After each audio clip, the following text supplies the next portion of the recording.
Okay, welcome to Rotor Rate again. My name is Bill Ferguson. Thanks for being here. Thanks for checking out these how-to videos.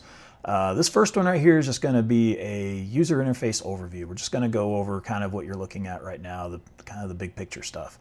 Up here at the top, you have your three different really dashboards. This right here is your main page, your pricing calculators. That's where you're going to do a lot of the initial data entry for everything that gets in here.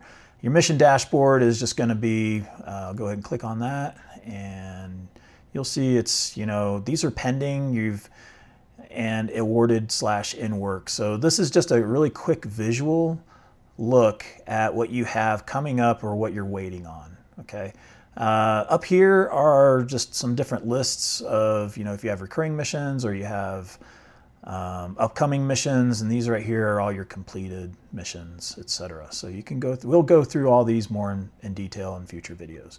Business dashboard just gives you an across the board look at your business stuff right now. You have kind of, this should be fairly self-explanatory, but it's really nice to see at a glance what you have coming up outstanding, what you've been paid so far, what your expenses are tiling, and what your profit is. So basically profit is paid minus expenses is your profit.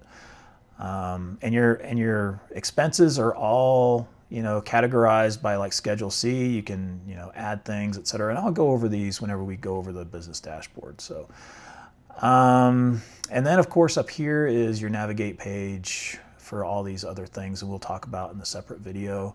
And at the bottom of every page is a send feedback. If you come across something that you like or don't like, or you think needs to be adjusted, or you have an idea that you're like, hey, this would be so much better if it did this or this, please send that to me. Just click on that, shoot that to me. It comes directly to me, and that way I can try to make that in a future revision of the program, a future update. So that right there is the user interface in a nutshell. We'll now go up here into the rest of this. We'll go through workspace and settings and go from there. All right, we'll see you in the next video.